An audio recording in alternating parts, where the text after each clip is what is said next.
The bar was buzzing, a typical Friday night scene filled with off-duty soldiers letting off steam. Among them was Sarah, a woman whose calm demeanor and unassuming presence made her blend right in with the crowd. She was nursing a drink, quietly observing the boisterous energy of the room, when a young, cocky Marine, fueled by a bit too much liquid courage, swaggered over to her. He'd been eyeing her from across the bar, mistaking her quietness for weakness. "Hey there, pretty lady," he slurred, leaning uncomfortably close. "A woman like you shouldn't be sitting all alone." Sarah offered a polite but firm smile. "I'm fine, thank you.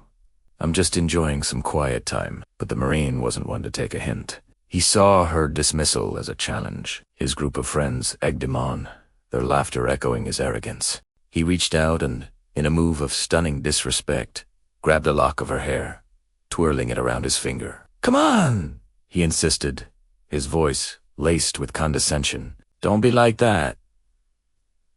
A little fun won't hurt you." The air in the bar thickened. The laughter from his friends died down as they sensed a line had been crossed. Sarah's eyes, previously calm and observant, now held a glint of steel. Slowly, she placed her drink on the counter. Her movements were deliberate, economical, and radiated a control that was utterly at odds with the situation. The Marine, still holding her hair, seemed oblivious to the shift.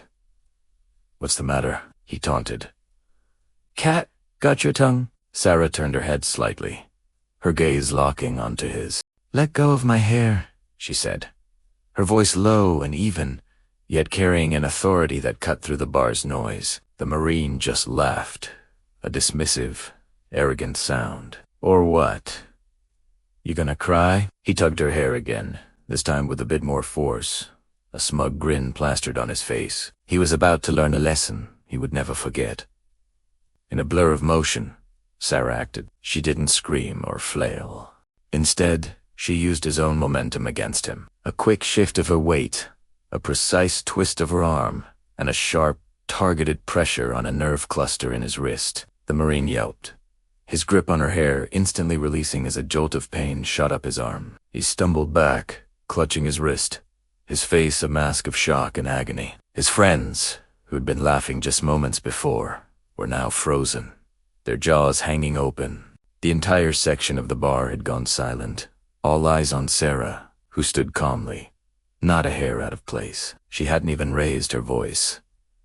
The bar bouncer, a mountain of a man, started moving toward them. But the Marine's own commanding officer, a grizzled master sergeant who had been watching from a corner table, intervened. They walked over, his expression grim. He didn't look at the bouncer. His eyes were fixed on his subordinate, who was still whimpering and cradling his hand. "What in the hell do you think you are doing?" "Private," the master sergeant boomed, his voice like rolling thunder. The young Marine stammered, trying to explain, pointing a trembling finger at Sarah. She attacked me." "I was just talking to her." His excuses were pathetic, and everyone knew it. The master sergeant turned to Sarah, his expression softening into one of profound respect and apology. "Ma'am, on behalf of the Marine Corps, I am so sorry for his disgraceful behavior." He then turned back to the disgraced private. "You idiot," he growled. "Do you have any idea who you just assaulted?" The Marine looked from his sergeant to Sarah, confusion warring with pain on his face. He saw a woman, strong and composed, but he couldn't grasp the magnitude of his mistake. He just shook his head, utterly clueless. The master sergeant took a deep breath, his next words dropping like a bomb in a silent bar. "Private, you just put your hands on Captain Sarah Evans. She's not just any officer. She's the commanding officer of SEAL Team 6. A collective gasp rippled through the room. Jaws dropped. The young Marine's face went from pale to ghostly white. SEAL Team 6. The elite of the elite. The legendary Special Operations Force known for taking on the most dangerous missions in the world. And he, in his drunken stupor, had just assaulted their commander. The weight of his actions crashed down on him, a force far more powerful than the simple wrist lock she had used. He looked at Captain Evans, truly seeing her for the first time not as an object, but as a leader of warriors. Sarah simply nodded at the master sergeant, a silent acknowledgement of his apology. She had no need for further theatrics. Her point had been made with quiet, devastating efficiency. The master sergeant grabbed the young Marine by the collar, hauling him to his feet. "You're coming with me. Your career as you know it is over.